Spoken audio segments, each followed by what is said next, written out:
இன்னைக்கு நம்மோட செஷன்ல மார்க்கெட்டோட ரியல் ஸ்ட்ரக்சர் பத்தி பேசப்போம். மார்க்கெட்டோட ஃப்ளோ தெரிஞ்சுக்கிட்டாதான் என்ட்ரியும் எக்ஸிட்டும் கிளாரிட்டியா வரும். ஆனால் நம்ம மார்க்கெட்டில் பெரிய பெரிய பிளேயர்ஸ், அதாவது இன்ஸ்டிடியூஷனல் பிளேயர்ஸ் எப்படி மார்க்கெட்டை மூவ் பண்ணுறாங்க அப்படின்னா அவங்க மார்க்கெட் ஸ்ட்ரக்சரை பேஸ் பண்ணி தான் மார்க்கெட்டை மூவ் பண்ணிட்டு இருக்காங்க. ஸோ அதுக்கு இந்த வீடியோவை மிஸ் பண்ணாமல் ஃபுல்லாக பாருங்கள், கண்டிப்பாக யூஸ்ஃபுல்லாக இருக்கும். ஓகே, இப்போ மார்க்கெட் ஸ்ட்ரக்சர் அப்படின்னா என்ன அப்படின்னா ஒரு அப் ட்ரெண்டும் ஒரு டவுன் ட்ரெண்டும் சேர்ந்ததை தான் மார்க்கெட் ஸ்ட்ரக்சர்னு சொல்கிறோம். ஓகே, அப் ட்ரெண்ட்னா என்ன, டவுன் ட்ரெண்ட்னா என்ன? அப் ட்ரெண்ட் அப்படிங்கிறது வந்து ஒரு புல்லிஷ் மார்க்கெட்டுக்கான ஸ்ட்ரக்சர் க்ரியேட் ஆகும். டவுன் ட்ரெண்ட் அப்படிங்கிறது ஒரு பியரிஷ் மார்க்கெட்டுக்கான ஸ்ட்ரக்சர் செட் ஆகும்.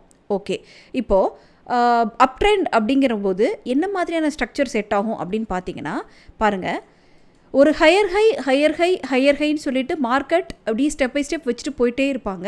அதே மாதிரி கீழே ஹையர் லோன்னு சொல்லிட்டு மேலே போயிட்டே இருக்கும். ஓகே, ஒரு ஹையர் ஹைன்னு ஒன்று இருக்கும்போது ஒரு ஹையர் லோன்னு ஒன்று இருக்கணும், ஹையர் ஹைன்னு ஒன்று இருக்கும்போது ஹையர் லோன்னு ஒன்று இருக்கணும். இந்த மாதிரி கண்டினியூ அடிச்சுட்டே இருக்கும். ஸோ இப்போ இதில் பார்த்தீங்க அப்படின்னா ஒரு ட்ரெண்டை நான் வரையும் பொழுது இந்த ட்ரெண்டில் மேலே இப்படியே அப் ட்ரெண்டில் நோக்கி போயிட்டே இருக்காங்க அப்படின்னா இவங்க வந்து அப் ட்ரெண்டில் இருக்காங்கன்னு அர்த்தம். ஓகே, இதே மாதிரி தாங்க டவுன் ட்ரெண்டு.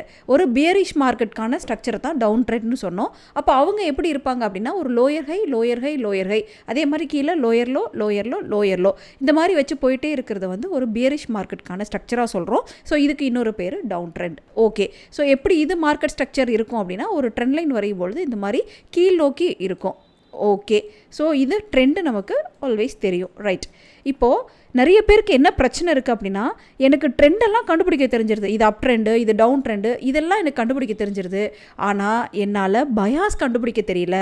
இது இப்போது நான் ஒரு இன்ட்ராடே ட்ரேடராக இருக்கேன், இல்லை நான் ஒரு ஸ்கேல்பராக இருக்கேன்.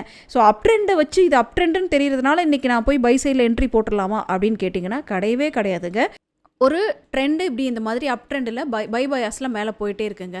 ஸோ போயிட்டே இருக்கும் பொழுது ஒரு ஒரு ஒரு ரோடில் ஒரு பைசைக்கிளில் நம்ம போயிட்டுருக்கோம், ஸ்ட்ரைட்டாக போகிறோம், ரைட் டேர்ன் பண்ணுறோம், திரும்ப ஸ்ட்ரைட்டாக போகிறோம், ரைட் டேர்ன் பண்ணுறோம், திரும்ப ஸ்ட்ரைட்டாக போகிறோம், ரைட் டேர்ன் பண்ணுறோம். ஸோ இப்படி ஒரே வேலை போயிட்டு இருக்கும்போது திடீர்னு நமக்கு வழி எந்த பக்கம் மாறுதுன்னா ஒரு லெஃப்ட் சைடாக நம்மளோட டேர்னிங்கை காமிக்குது. அப்படிங்கும்போது நம்ம கண் எந்த பக்கம் மாறும், லெஃப்ட்டுக்கு மாறும், ரைட்லேருந்து லெஃப்ட்டுக்கு மாறும். அதே தாங்க மார்க்கெட்டும். ஸோ இப்போ என்ன போயிட்டுருக்கு, மார்க்கெட் ஸ்ட்ரைட்டாக போகுது, திரும்ப அகெயின் கீழே வருது, போகுது, ஸ்ட்ரைட்டாக கீழே வருது. ஸோ இப்படி போயிட்டே இருக்கும்போது ஃபஸ்ட்டு பயாஸை இப்படி இருக்கும் பொழுது நமக்கு இதை பைன்னு சொல்லுவோம் இல்லையா? பை செட்டப்பில் இருக்கிறதுனால ஃபஸ்ட்டு நான் பையில் ஸ்டார்ட் பண்ணுறேன். அகெயின் என்ன பண்ணுறான் அப்படின்னா மேலேயே தான் அவனோட வியூவை வச்சுக்கிறான். இதுக்கு பேர் பிஓஎஸ், பிரேக் ஆஃப் ஸ்ட்ரக்சர்னு சொல்கிறேன். ஸோ பிரேக் ஆஃப் ஸ்ட்ரக்சர்னா என்ன, சேஞ்ச் ஆஃப் கேரக்டர்னா என்ன, எம்எஸ்எஸ்னா என்ன அப்படின்னு நீங்கள் கேட்டிங்கன்னா அது ஒரு பெரிய லெசனுங்க, அது ஒரு கான்செப்ட்டு. ஸோ அதுக்குன்னு தனியாக ஒரு செஷனே இருக்குது, அதை நான் உங்களுக்கு தனியாக எடுக்கிறேன். ஓகே, ஸோ இதில் பார்த்தீங்க அப்படின்னா இப்படி கண்டினியூவாக பாருங்கள் பிஓஎஸ்னு வச்சு போயிட்டே இருக்கான். ஒன்ஸ் அவன் ஒரே வியூவில் இருக்கும் பொழுது இப்போ மார்க்கெட் என்ன பண்ணுது, அவங்களோட வியூவை இந்த மாதிரி கொண்டு போகுதுங்க, கீழே இறக்கிடுது. ஸோ இறக்கி இப்படி எடுத்துகிட்டு போகுது அப்படின்னா நான் ஏற்கனவே சொன்ன மாதிரி தான் பைசைக்கிள் ஸ்டோரி தான். ஸோ பைசைக்கிள் நேராக போயிட்டே இருக்கும்பொழுது என்ன ஆகுது, திடீர்னு அதோட டேர்னிங் பாயிண்ட்டை சேஞ்ச் பண்ணுது. ஸோ அந்த டேர்னிங் பாயிண்ட்டை சேஞ்ச் பண்ணும்போது அதுக்கு பேர் தான் சாக், சேஞ்ச் ஆஃப் கேரக்டர். இப்போ என்னோட மைண்ட் செட் என்ன ஆயிரும், இவ்வளோ நேரம் பை செட்டப்பில் இருந்தேன், ஒன்ஸ் சேஞ்ச் ஆஃப் கேரக்டர் வைக்கும்போது என்னோட வியூ வந்து செல்லுக்கு மாறிடுது. இப்போ போய் நீங்கள் பை என்ட்ரி போடுவீங்களான்னு கேட்டால் அஃப்கோர்ஸ் நோ, நான் போட மாட்டேன். எப்போ நான் பை என்ட்ரி இதுக்கப்புறம் போவேன் அப்படின்னா என்னோடய வியூ வந்து இந்த ஹையை பிரேக் பண்ணி இப்படி வைக்கும்போது மட்டும்தான் நான் பை செட்டப்புக்கு போவேன், அது வரைக்கும் நான் போக மாட்டேன்.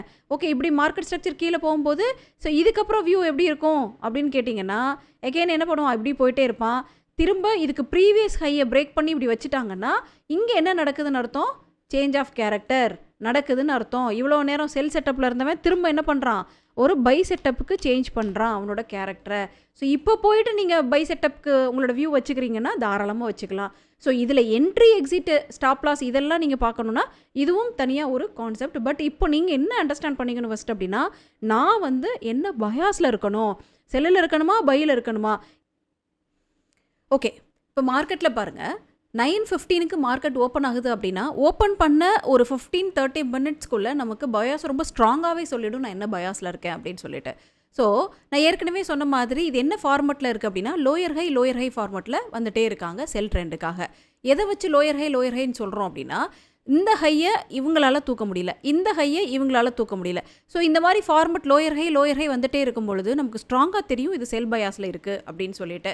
ஓகே, இப்போ இங்கே லோயர் ஹை வந்துருச்சு, அகெயின் ஒரு லோயர் ஹை வைக்கிறாங்க, இதுக்கு மேலே இந்த ஹையை அவங்களால தூக்க முடியல அப்படிங்கும்பொழுது ஸோ நமக்கு தாராளமாக தெரியும் என்ட்ரி வந்து இங்கே இருக்குது, இந்த லோயர் ஹைலேருந்து அகெயின் கீழே தான் வருவாங்கன்றது தெரியும். ஓகே, அப்போ என்னோட என்ட்ரி எக்ஸிட் இங்கே வச்சுக்கலாம்.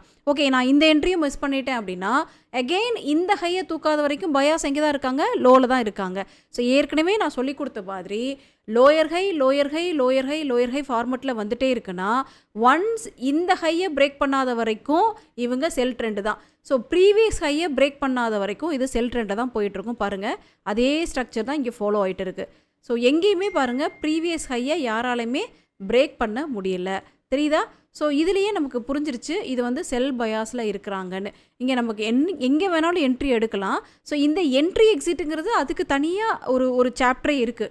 ஸோ செல் பயாஸ்ன்னு தெரிஞ்சிருச்சு, அதில் நான் எங்கே போய் என்ட்ரி எடுக்கணுங்கிறதுக்கு தனியாக ஒரு கண்டென்ட்டே இருக்குது. இப்போ நான் உங்களுக்கு சொல்லித்தரது வெறும் மார்க்கெட் ஸ்ட்ரக்சர் மட்டும்தான். ஸோ மார்க்கெட் ஸ்ட்ரக்சரில் உங்களுக்கு என்ன யூஸாக இருக்கும் அப்படின்னா, நான் தப்பான ஒரு பயாஸில் போய் உட்கார மாட்டேன் அப்படிங்கிறத நம்ம கான்ஃபிடென்ட்டாக சொல்ல முடியும். ஸோ இங்கே எந்த இடத்துலையுமே நான் என்ன பண்ண மாட்டேன் அப்படின்னா, ஒரு பை செட்டப்புக்கு போய் நான் பார்க்கவே மாட்டேன். என்னோடய வியூ டோட்டலாகவே எங்கே இருக்குன்னா ஒரு செல் செட்டப்புக்காக இருக்கும். ஸோ பாருங்கள், செல் செட்டப்பில் இருந்துகிட்டே இருக்குது. ஓகே, இப்போ நான் இதை கண்டினியூ பண்ணுறேன். பாருங்கள், இது ஒரு செல் செட்டப்புக்கான வியூ, கரெக்டாக? ஸோ இந்த ஹையை பிரேக் பண்ணாத வரைக்கும் எனக்கு என்ன தான் போயிட்டுருக்கு, செல் செட்டப் தான் போயிட்டே இருக்குது. ஓகே, ஸோ நான் என்ன சொல்லியிருக்கேன், இப்போ இதோட ப்ரீவியஸ் ஹை இதானே, இது ரெண்டும் தான் ப்ரீவியஸ் ஹை, இல்லை இதுக்கப்புறம் ப்ரீவியஸ் ஹை இது. ஸோ ஒன்ஸ் இதை பிரேக் பண்ணி மேலே வைக்கும் பொழுதே எனக்கு வந்து என்ன ஆகிடும், பிரேக் ஆஃப் ஸ்ட்ரக்சர் வந்து சாக்காக மாறிடும், சேஞ்ச் ஆஃப் கேரக்டராக மாறிடும். ஆனால் இந்த ஹையவே அவன் பிரேக் பண்ணிட்டாங்கும் போது ரொம்ப ஸ்ட்ராங்காகவே என்ன பண்ணிட்டான், எனக்கு இந்த ஹையை பிரேக் பண்ணும்போது அழகாக சேஞ்ச் ஆஃப் கேரக்டர் வச்சுட்டாங்க. ஸோ இவ்வளோ நேரம் எனக்கு செல் சைடில் இருந்த வியூ இப்போ எனக்கு என்ன சேஞ்ச் ஆகிரும் அப்படின்னா பை சைடுக்கு சேஞ்ச் ஆகிடும். இங்கே போய் நீங்கள் செல்லுக்கு எடுப்பீங்களான்னு கேட்டால் கண்டிப்பாக நாங்கள் எடுக்க மாட்டோம். ஏன்னா என்னோடய வியூ இங்கே எங்கே ஆகிடுச்சு அப்படின்னா பை செட்டப்புக்கு சேஞ்ச் ஆகிடுச்சு. ஸோ பாருங்கள், அதே மாதிரி லோ வந்தான், அகெயின் ஹையை தான் பிரேக் பண்ணுறான். திரும்ப லோ வந்தான், அகெயின் என்ன பண்ணுவான் அப்படின்னா ஹையை தான் வைப்பான். ஸோ இந்த மாதிரி செட்டப் பாருங்கள். இதுக்கப்புறம் என்ன நடந்திருக்குன்னு, அகெயின் வந்தான், திரும்ப எங்கே போயிட்டான், ஹையில் போயிட்டான், அகெயின் லோ வந்தான், அகெயின் ஹை போயிட்டான். ஸோ இந்த மாதிரி செட்டப்பை கிளியராக கொடுத்துரும்.